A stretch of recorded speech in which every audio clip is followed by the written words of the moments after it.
Everyone, welcome to a regular press conference on COVID-19 from Geneva headquarters here in rainy Geneva. We hear the rain falling on the roof of the room where we are, so if you hear some noise, that's just the storm that we are going through. Today with us we have Dr. Tedros, WHO Director General, Dr. Maria Van Kerkhove, Dr. Mike Ryan, and Mr. Steve Solomon, who is our Principal Legal Officer and may be asked to answer some of your questions. Before I give the floor to Dr. Tedros, just to remind everyone that if you are raising hand to ask a question, you will have to unmute yourself. We have a simultaneous interpretation in 6 UN languages, plus Portuguese, plus Hindi, and I thank the interpreters for being with us. We also sent you a number of press releases and information from our regional offices, including about a press conference tomorrow at I think 11 o'clock from our regional office for Eastern Mediterranean in Cairo. So I will give the floor now to Dr. Tedros for his opening remarks. Thank you, Tariq. And thank you all joining today's press conference. Good morning, good afternoon, and good evening. There have now been more than 4 million cases of COVID-19 across the world. Over the past week, several countries have started lifting stay-at-home orders and other restrictions in a phased way. Countries put these stringent measures in place, sometimes called lockdowns, in response to intense transmission. Many have used the time to ramp up their ability to test, trace, isolate, and care for patients, which is the best way to track the virus, slow the spread, and take pressure off the health systems. The good news is that there has been a great deal of success in slowing the virus and ultimately saving lives. However, such strong measures have come at a cost, and we recognize the serious socioeconomic impact of the lockdowns, which have had a detrimental effect on many people's lives. Therefore, to protect lives and livelihoods, a slow, steady lifting of lockdowns is key to both stimulating economies while also keeping a vigilant eye on the virus so that control measures can be quickly implemented if an upswing in cases is identified. I have previously outlined the 6 criteria countries need to consider before lifting stay-at-home orders and other restrictions. Over the weekend, further guidance was published that outlines the 3 key questions countries should ask prior to lifting of lockdowns. First, is the epidemic under control? Second, is the healthcare system able to cope with a resurgence of cases that may arise after relaxing certain measures?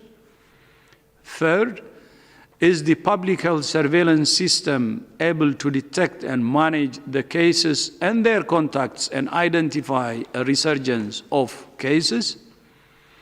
These 3 questions can help determine whether lockdown can be relaxed slowly or not.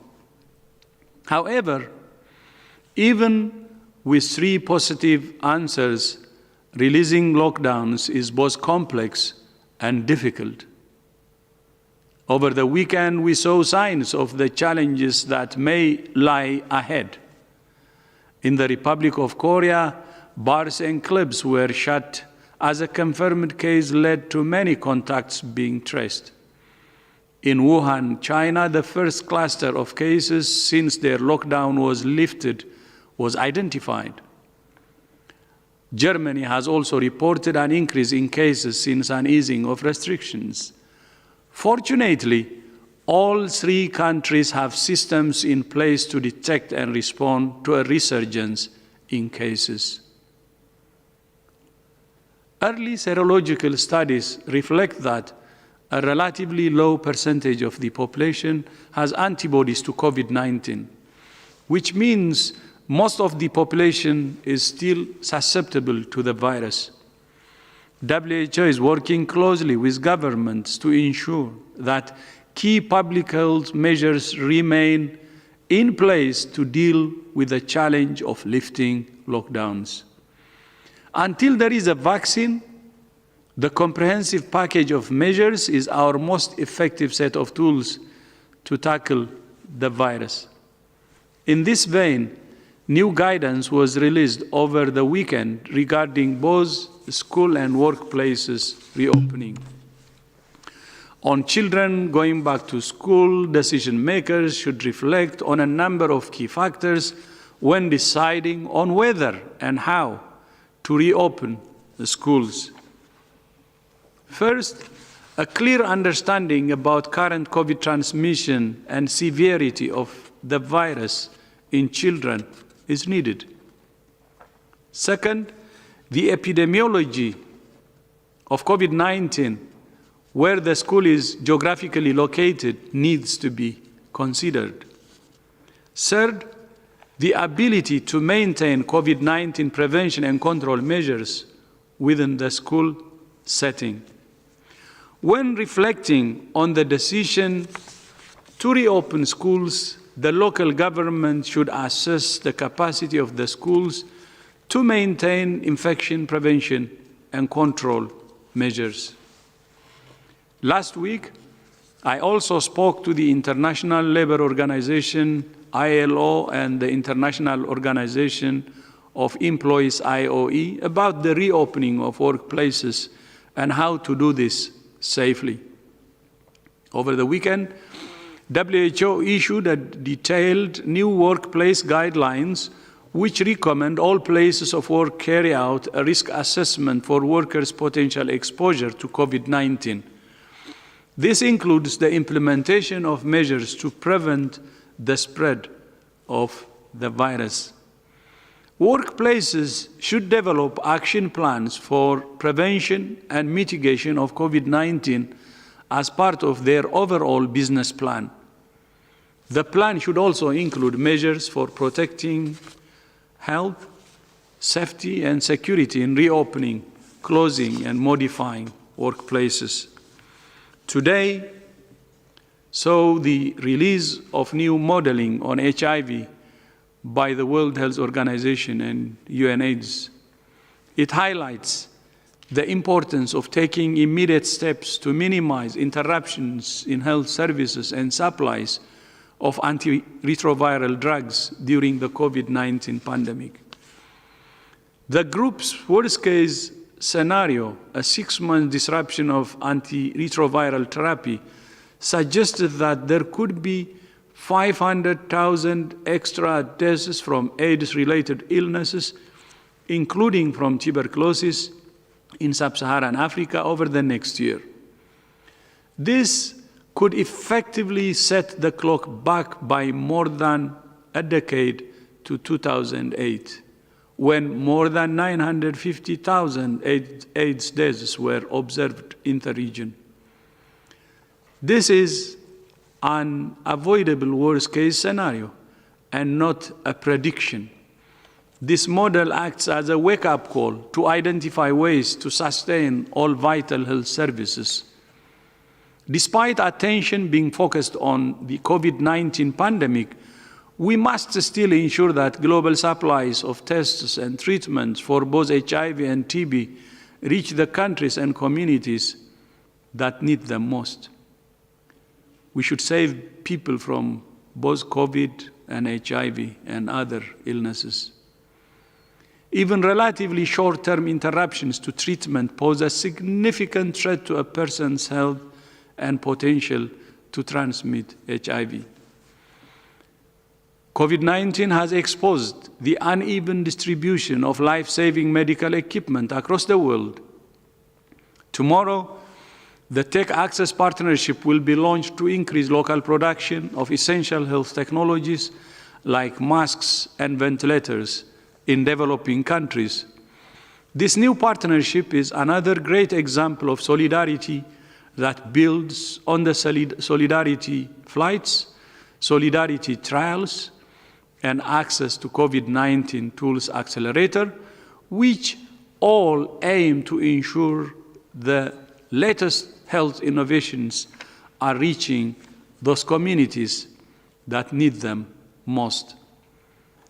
Only together can we get through this pandemic in national unity and global solidarity. I repeat, only together can we get through this pandemic in national unity and global solidarity. I thank you.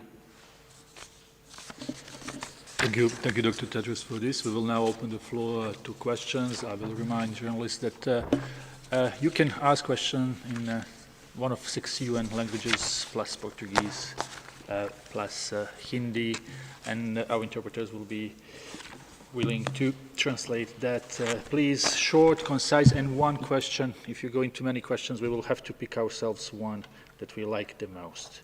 So we will start with Peter Kenny, a Geneva-based correspondent for a number of South African, I think, media. Peter, can you hear us? Yes, I can hear you. I'd like to ask my question to Dr. Tedros. You've spoken about the importance of keeping health workers healthy. Tomorrow is International Nurses Day, and last week we had a statement from the International Council of Nurses that 90,000 nurses or health workers have been infected and 260 have died.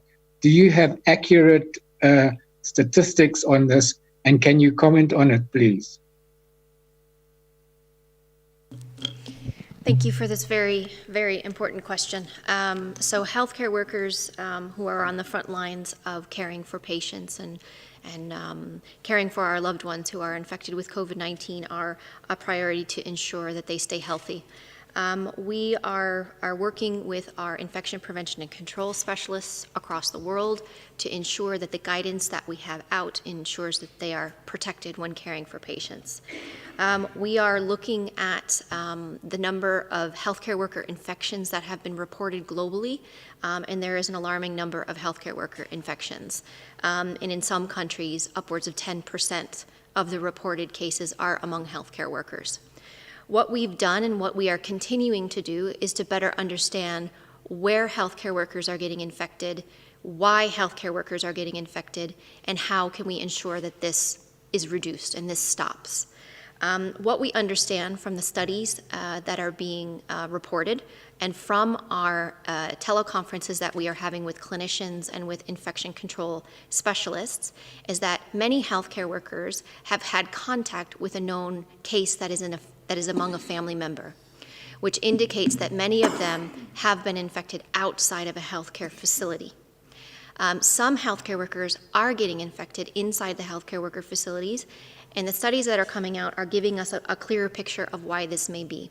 First is that early on in the pandemic and early on in countries where they're starting to see initial cases, many of those cases are identified in wards that aren't used to infectious diseases. They're not used to respiratory infectious diseases. And in many of those wards, long-term care living facilities or geriatric wards, they're not wearing personal protective equipment, protecting against respiratory droplets. Once a COVID patient is identified and the appropriate PPE is used, then we can prevent transmission.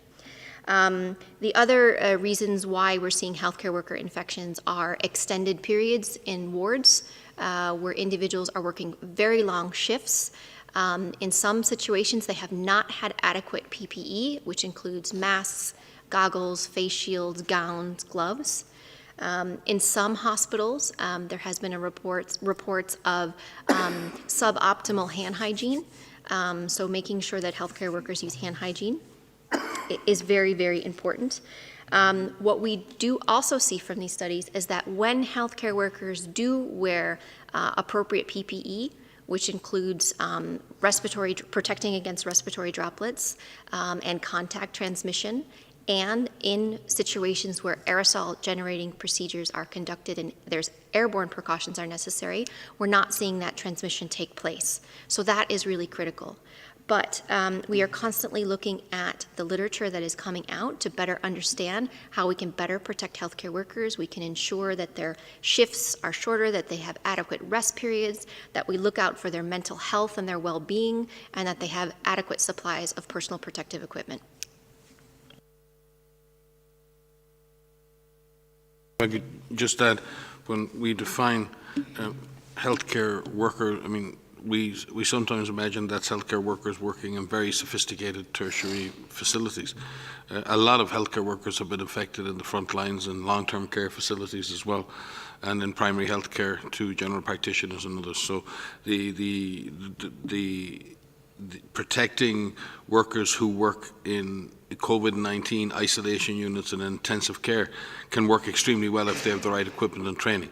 But we also have to look at the risk management for those other frontline workers who may come into contact with COVID-19 cases to ensure that they're adequately protected too. So it's a complex issue, and the definition of health worker in this case is very broad. Thank you very much for this answer. Before we go to the next question, just to remind that we are operating with Zoom, so people wanting to listen Hindi interpretation will have to go to settings and choose Japanese language, and those who would like to listen in Arabic, they have to choose Korean language. Next question, Nicola Smith from Telegraph. Nicola?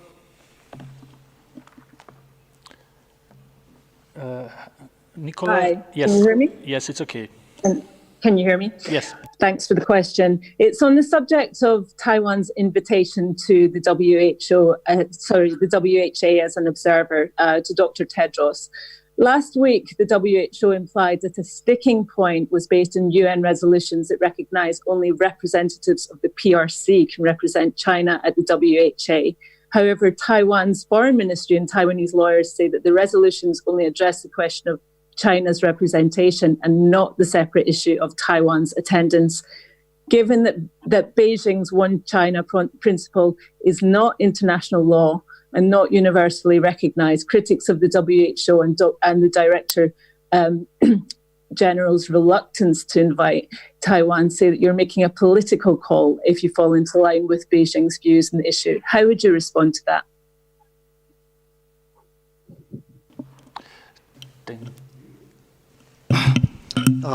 Thank you, and thank you for the question. There are 5 points I'd like to make to respond to that question. First, the Secretariat works within the framework of rules and policies decided by the 194 member states of WHO. These include the decision you mentioned, the decision by WHO member states made 49 years ago. That still applies, where the Health Assembly decided that the People's Republic of China is the, and I'm quoting here, is the only legitimate representative of China to the World Health Organization, close quote, and further decided, and I'm quoting again, quote, to expel the representatives of Chiang Kai-shek from the place which they unlawfully occupy at the World Health Organization, close quote. Second point is WHO experts turning to the issue of technical work. WHO experts recognize and have publicly said here at these press conferences and otherwise that Taiwanese health authorities have mounted a very successful response to the outbreak and have good experience to offer. Their technical contributions to WHO's COVID response expert processes, including 3 WHO networks, Clinical Network, the Infection Prevention and Control Network, and recently the Vaccine Network, their work on with the WHO Global Research and Innovation Forum, where they sent 2 experts, and their IHR EIS system connectivity, all are examples of where they have contributed significantly, and their contributions there are appreciated. Third, WHO is premised on the principle that the enjoyment of the highest attainable standard of health is one of the fundamental rights of every human being. without distinction of race, religion, political belief, economic, or social condition. This is in the WHO Constitution. It's part of our DNA as an organization. Fourth, the DG, the Director General, is the Secretary of the Health Assembly, according to the Constitution. Member states, and only member states, determine the policies of the organization at those meetings, make the final decision on what they will discuss, and they themselves determine who attends as observers. To put it crisply, Director Generals only extend invitations when it's clear that member states support doing so, that Director Generals have a mandate, a basis to do so. So, for example, the Holy See was invited by the then Director General in 1949 when the Health Assembly was held in Rome. Then in 1950, the ICRC was invited, and then in successive years, a number of examples, the IFRC, the Global Fund, Gavi, among a few others. For all of these, member state support was very clear. And from 2009 to 2016, Taiwan was invited by the then Director General as an observer at the Health Assembly as Chinese Taipei on the same basis. Then, too, member state support was clear. It was clear then because a diplomatically agreeable solution had been found, and member states supported that solution. Therefore, on that basis, the then Director General could and did extend an invitation. Today, however, the situation is not the same. Instead of clear support, there are divergent views among member states, and no basis, therefore no mandate, for the DG to extend an invitation. Fifth and final point, a practical one. A proposal has been made by 13 member states now that the Assembly itself make a decision on an invitation. That is procedurally how it is supposed to work under the Constitution. All 194 member states can consider the issue collectively in accordance with the rules of procedure. Member states can also choose to look for a diplomatically agreeable solution for handling this issue. They have done so many times in the past, working cooperatively together. Success on that depends on political will and political engagement, which underscores the point that this is a political issue that is properly in the hands of member states. Thank you. Thank you very much, Mr. Solomon, for this explanation. We will now go to Kamran Kasimov from Azerbaijani TV, Real TV. Kamran, unmute yourself if possible, please.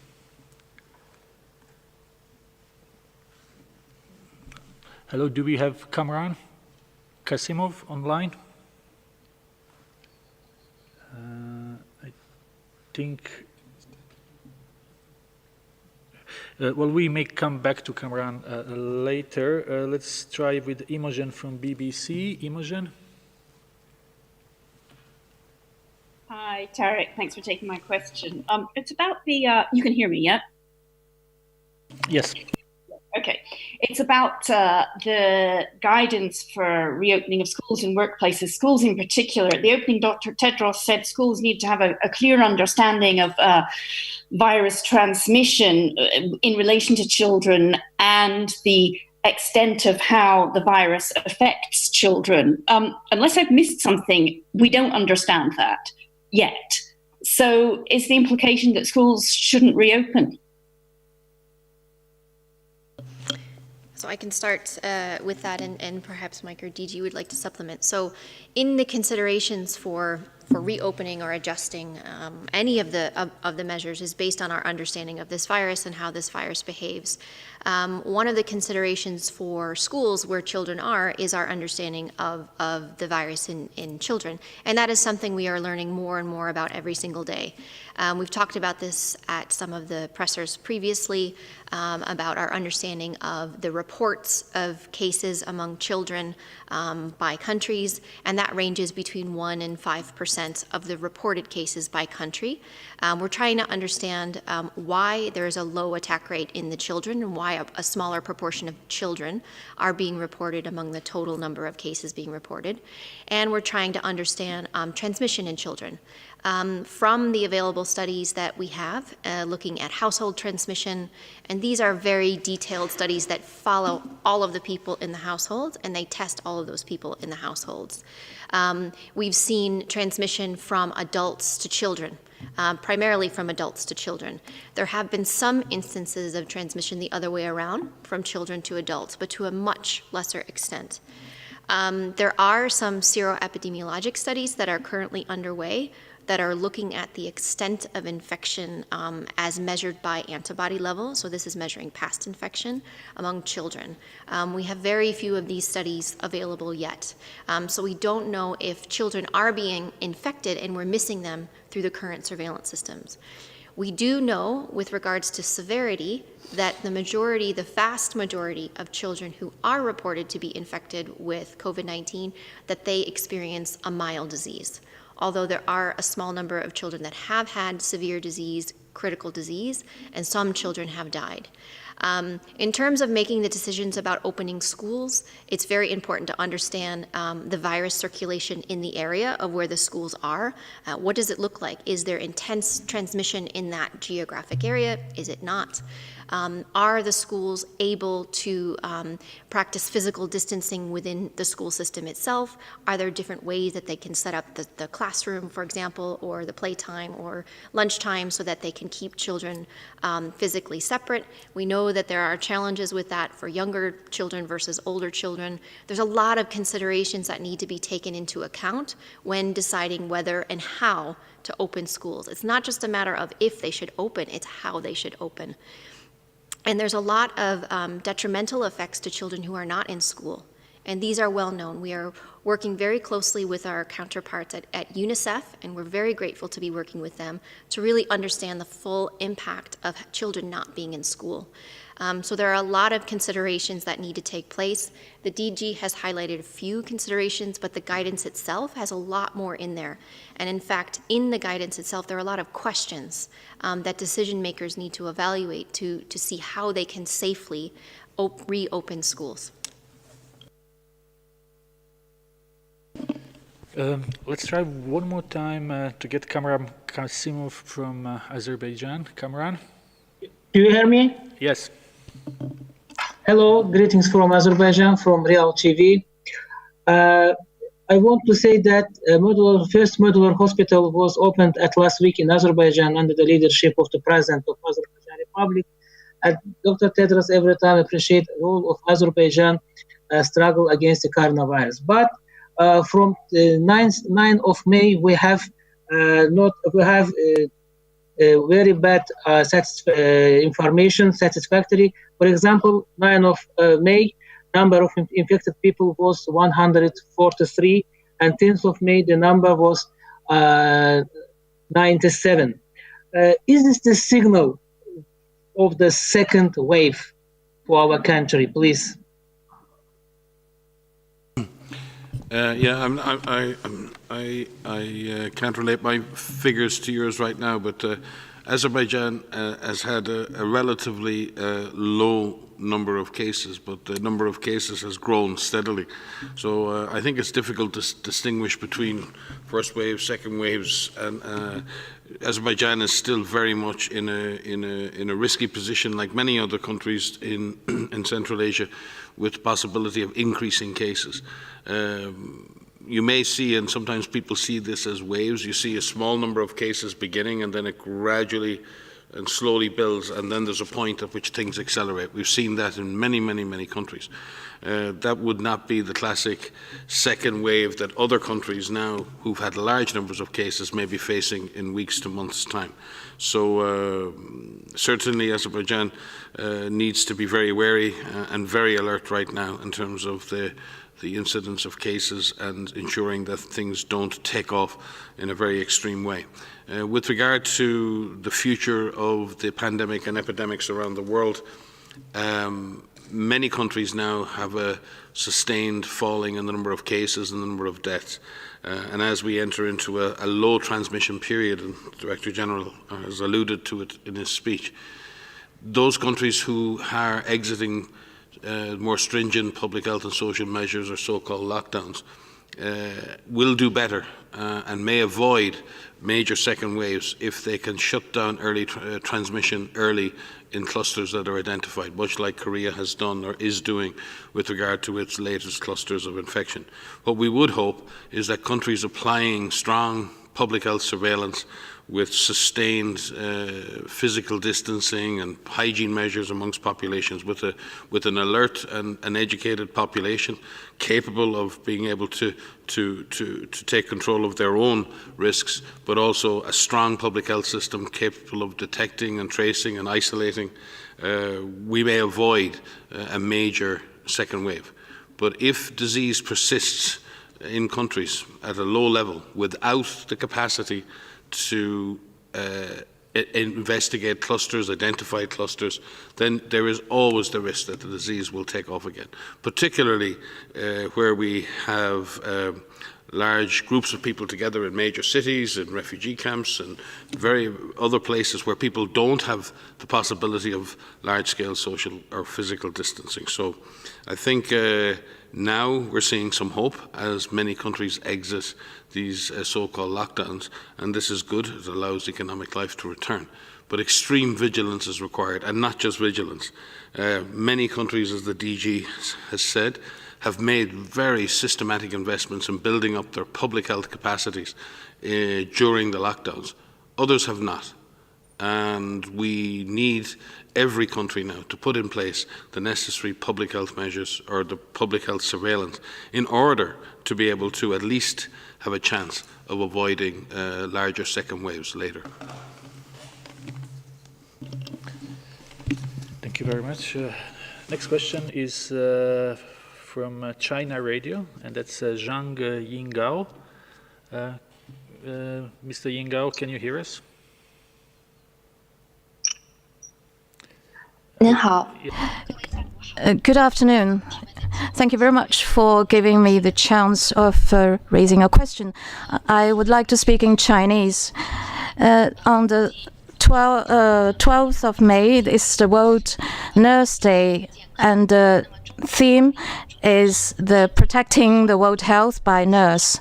And China also had its theme, which is to make nurses to work together to strengthen the healthcare system. In the meantime, 2020 is also the year of nurses, and the outbreak makes the World Nurse Day even more solemn. I would like to ask the DG, what is your expectation for the nurses in the world, and also with regard to what you said that the Chinese system is an important part of the world health system? What do you mean exactly? Thank you very much. Thank you very much, Ms. Yingao. My apologies.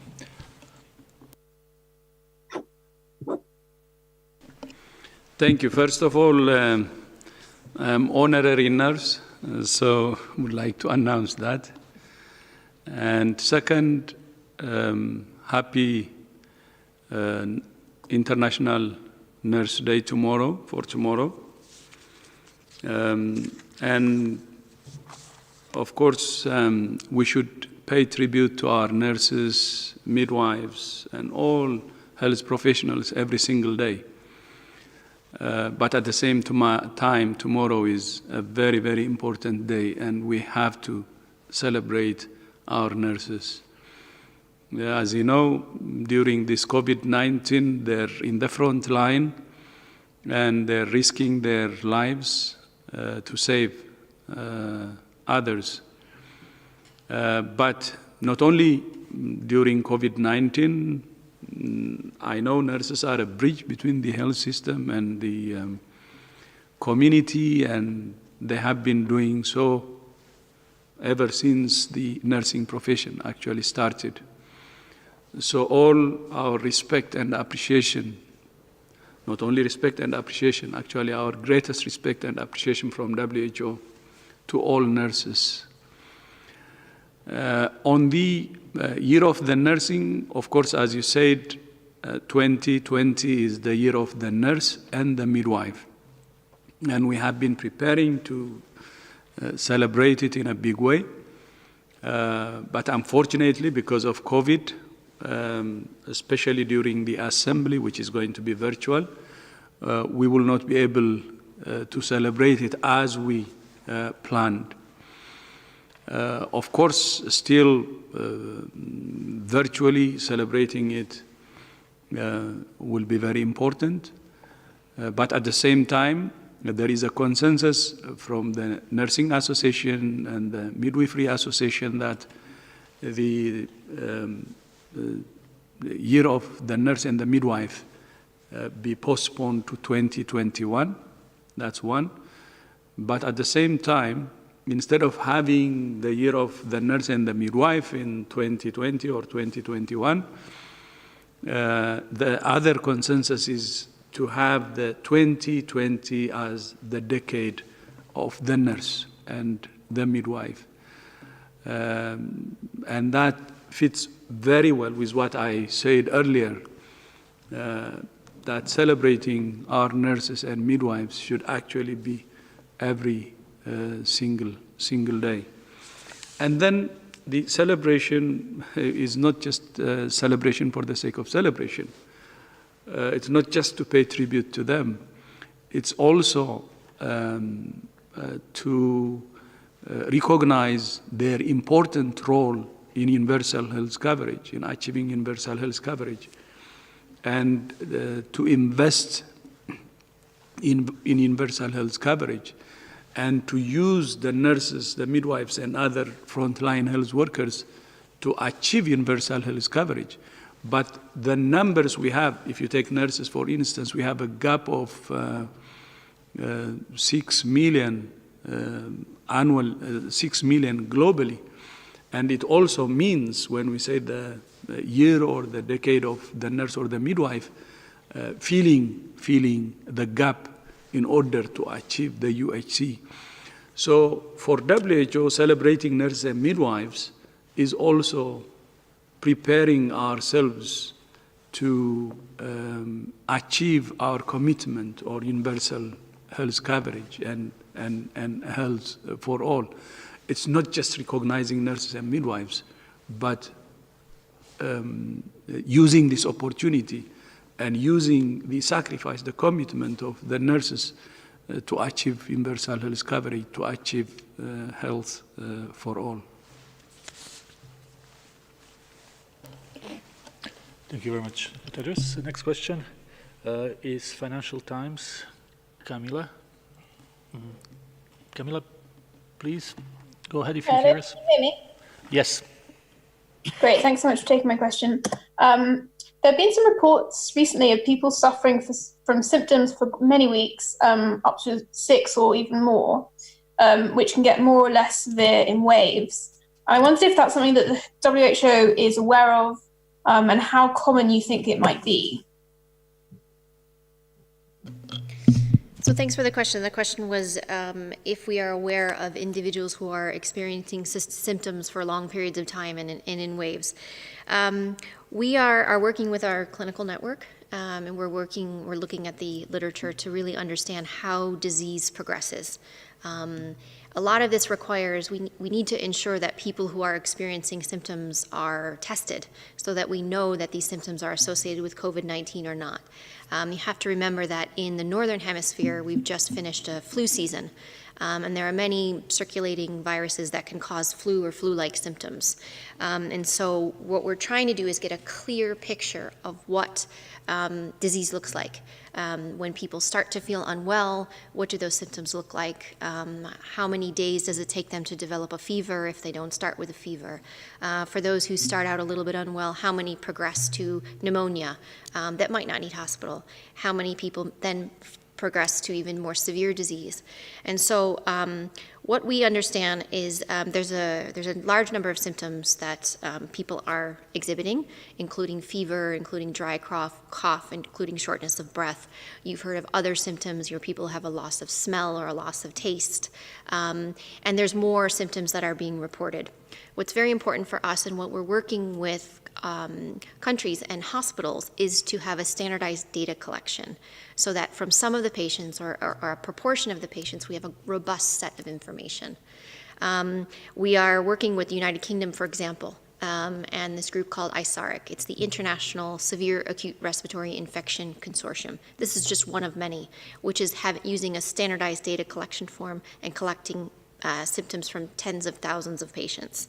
And that is very helpful for us to get that picture. From the data that we have from countries, we still are seeing about 40% of patients who are exhibiting mild disease and will recover just fine.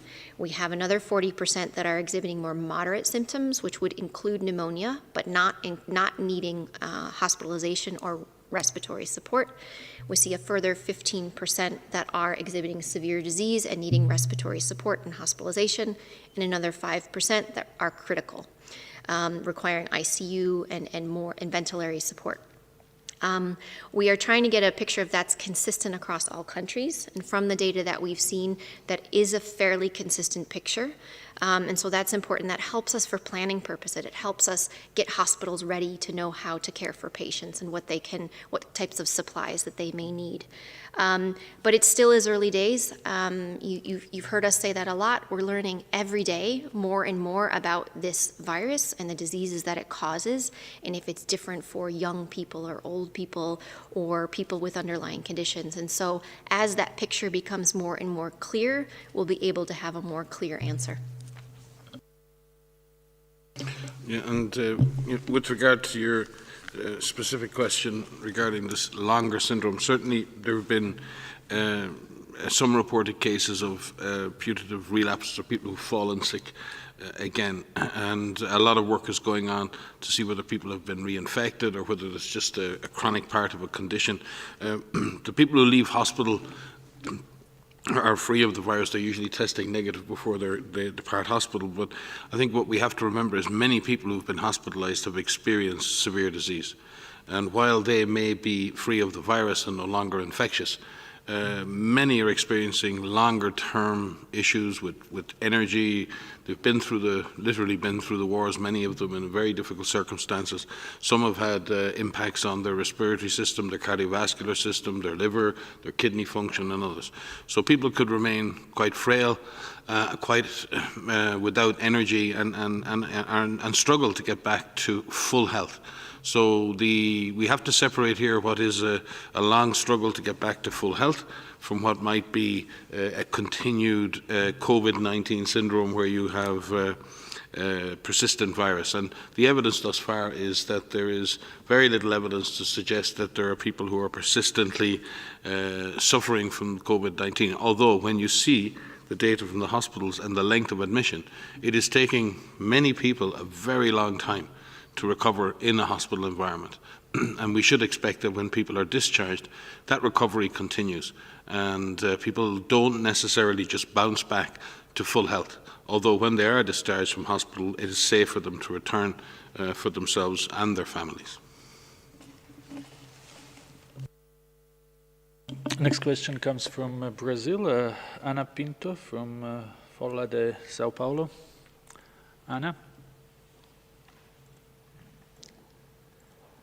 Anna, can you hear us? Hi, can you hear me? Yes, please. Okay, nice. I have a question to Dr. Maria. Dr. Maria, last week you mentioned epidemiologic studies with serologic tests in several countries.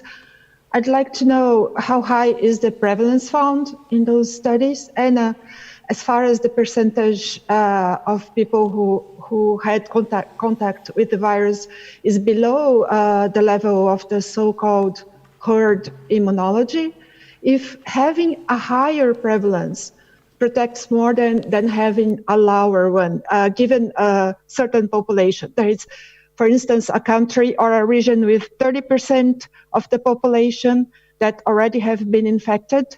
is this population more protected to tackle a second wave than another with, let's say, just 5% of prevalence? Thank you very much. So thank you for the question. There are a large number of countries that are conducting these seroepidemiologic studies. We are tracking them, and there's more than 90 studies that are underway. Some of the results of the early studies are now starting to be published. I say published, one of them has come out in a peer-reviewed journal. There are a few others that we've seen as preprints, which means they haven't undergone the full review, and a number have also released results as press releases. I say this because it's important because we aren't able to critically evaluate all of these studies yet. What is interesting from the studies that are coming out is that many of them across a number of countries in Europe, in the United States, in Asia, have found a very low proportion of the people that have been tested have evidence of antibodies as measured by these serologic tests. And the range is between 1% and 10%. It depends on the study. It depends on the assay that was used. There are a couple of studies, I haven't seen the full studies, we haven't evaluated them, that suggest it's a little bit higher, maybe 14, 15%, but we haven't seen the full studies. And again, I say that because we need to understand which populations were studied, which serologic assays were used, so that we could really understand what the results mean. Having said that, there seems to be a consistent pattern so far that a low proportion of people have these antibodies. And that is important, as you mentioned, because you mentioned this word herd immunity, which is normally a phrase that's used when you think about vaccination. And you think, what amount of the population needs to have an immunity to be able to protect the rest of the population? That level, we don't know exactly what that level needs to be for COVID-19, but it certainly needs to be higher than what we're seeing in some of these seroprevalent studies. What the seroepidemiologic studies indicate to us is that there's a large proportion of the population that remains susceptible. And that's important when you think about what may happen in subsequent waves or what may happen as a potential resurgence. And so we have a long way to go with this virus because the virus has more people that can be infected. Having said that, we have the tools in our toolbox to be able to prevent this virus from taking off again.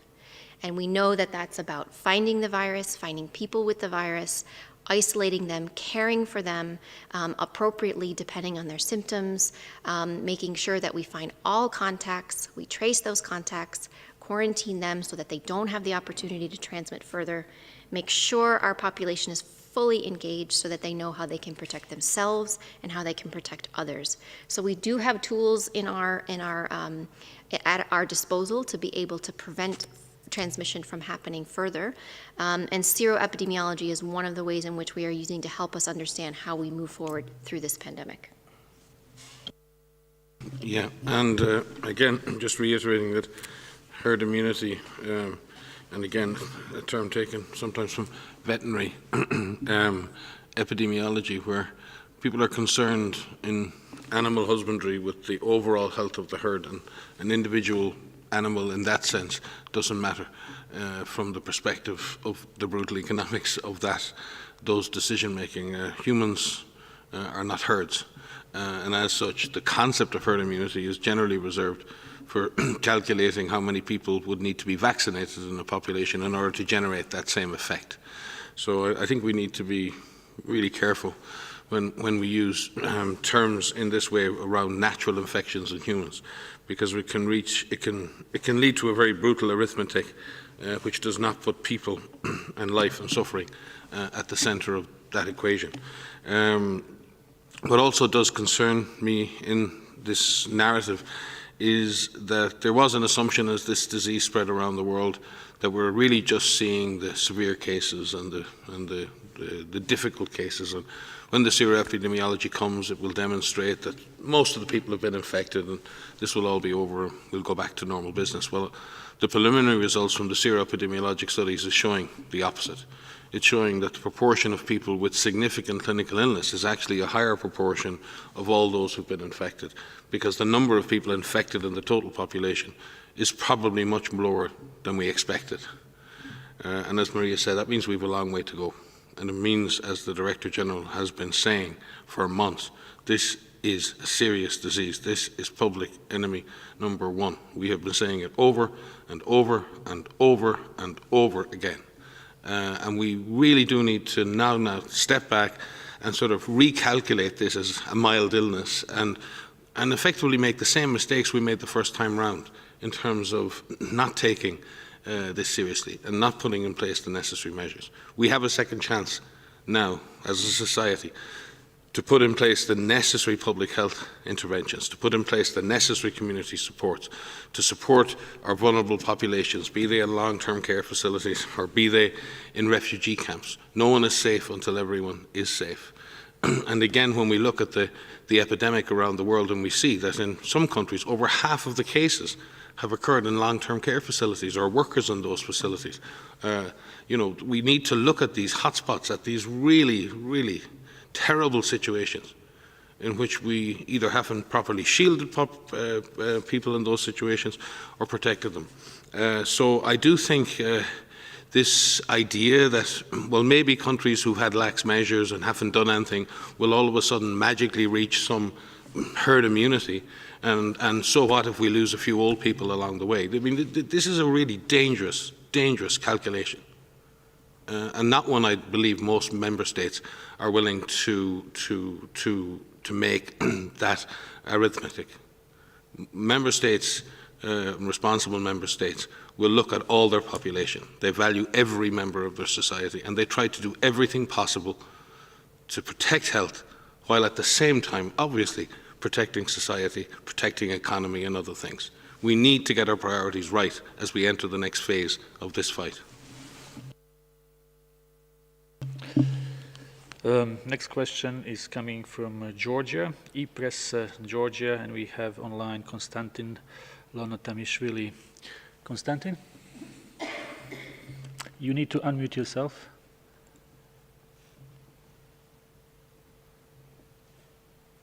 Do we have Konstantin from Georgia? If you can just press the button to unmute yourself. Hello, can you hear us now? Okay, we will have to go to next journalist. Really sorry we couldn't hear Konstantin, so we go to Emma Farge from Reuters. Emma, you also need to. Yes. Yes. Good afternoon. Thank you so much for taking my question. I just wanted to ask a little bit more about South Korea and Germany and other countries experiencing a resurgence in new infections. The timing of this, I think, is interesting because it's happening just as they're beginning to ease lockdowns. And Mike Ryan, you used that lovely metaphor of looking through a telescope in space. And in fact, we should not see the impact of those measures for another 2 weeks. So how can you explain the timing of this? And what is your message to those countries experiencing a resurgence? Thank you. All right. Thanks. I think most people observing around the world have also seen that in advance of the lifting of measures, social mobility has actually increased as well before in anticipation. So it could well be that people were already beginning to move before the actual restrictions were lifted. But I think the telling thing here is that, and it's really important, countries like Germany and countries like Korea shouldn't be criticized for looking, for finding, for being alert, for being ready and reacting quickly and engaging quickly to investigate, to isolate, to trace and to track, because that's what we've been saying. The virus is still here. So even as you lift lockdowns, even in low incident situations, even in a place like Korea, where the incidence or the number of cases per day had dropped to a very low level, they didn't let their guard down. They knew the virus is still here. And the virus is still here a lot more in other countries. So the warning to everyone is, as restrictions are lifted, people will mix more. That is undoubted, and they will maintain physical distance and they will do other things, but the risk of transmission will potentially go up. The question is, can we reach a point where we have strong public health measures in place, where we can investigate clusters of cases and suppress those clusters without going back to the intense transmission patterns of before? And that's what we're trying to avoid. So we hope, and we have faith, that Germany, Korea and other countries will be able to suppress the clusters they're having, and in some cases, and maybe at a subnational level, they may have to impose some specific measures that are targeted at reducing particular types of transmission. And again, we've seen a situation where people come together in a crowded environment is probably the riskiest situation that we face, especially if there still is disease present at country level. So there's a lot to be done, but it's really important that we hold up examples of countries who are willing to open their eyes and willing to keep their eyes open. Shutting your eyes and trying to drive through this blind is about as silly an equation as I've seen. And I'm really concerned that certain countries are setting themselves up for some seriously blind driving over the next few months. If I could just add something short to say that, you said, what can we say to these countries? It's just, stay strong, stay vigilant, keep doing what you're doing, be open, be transparent as you are. And as Mike said, this isn't a punishment, for reporting this. We shouldn't be punishing countries for reporting this. We should be saying this is what we need to be doing, and we need to be learning from each other. Every country, every person has something to teach us about this virus, and we need to learn from each other. We need to be humble that this virus is smart, that this virus finds those cracks. This virus has plenty of place to move. And if we take a slow and a staggered and a data-driven approach to adjusting our measures, whether the adjustment is lifting the measures or the adjustment is intensifying them again, it's really important that it's a data-driven approach. And that's what we're seeing in these countries. They're looking at different measures. They're looking at different parameters, like the reproduction number, for example, at the % positive that are coming back from their tests. And they are humble in this, and they're showing that they can find cases again, but they're taking that same aggressive approach that they did the first time. And they will show us that they can bring this under control. So keeping the public informed about what is happening as these measures get lifted, and if they have to be intensified again, is really critical, because people are growing tired, we understand, but we need people to stay with us, to really understand that this is going to take some time to work through. And we may not get this right exactly at the first time. We may have to implement, we may have to lift, we may have to adjust, but we will get through this. And so just stay vigilant, stay strong, be open, be transparent, be aggressive, and you will get through this. Thanks. Maybe last question that we can take for today, and that would be Simon Ateba from Today News Africa. Simon? Yeah, thank you for taking my question. This is Simon Ateba from Today News Africa in Washington, D.C. I wanted Dr. Tedros to comment a little bit more on the latest projection that up to 500,000 additional HIV deaths could be recorded in sub-Saharan Africa as a result of COVID-19 disruption. Is there anything that we can do, any urgent thing that we need to do right now? Thank you. I can begin, sir.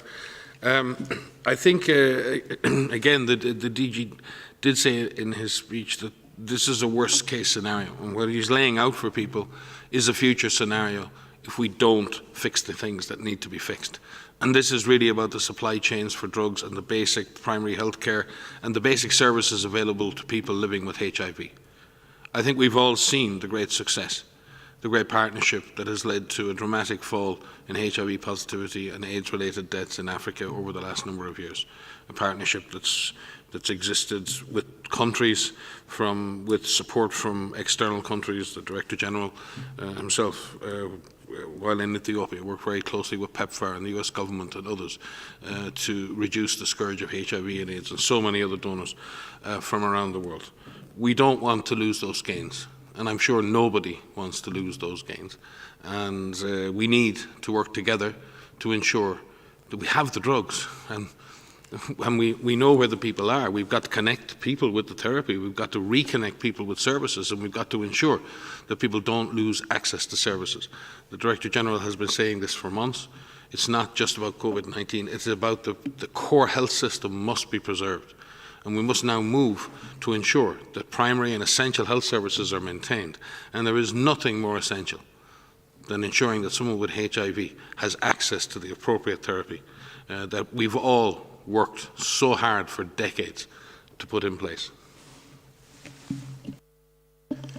Thank you. I think we can conclude this press briefing with this question from Simon Ateba.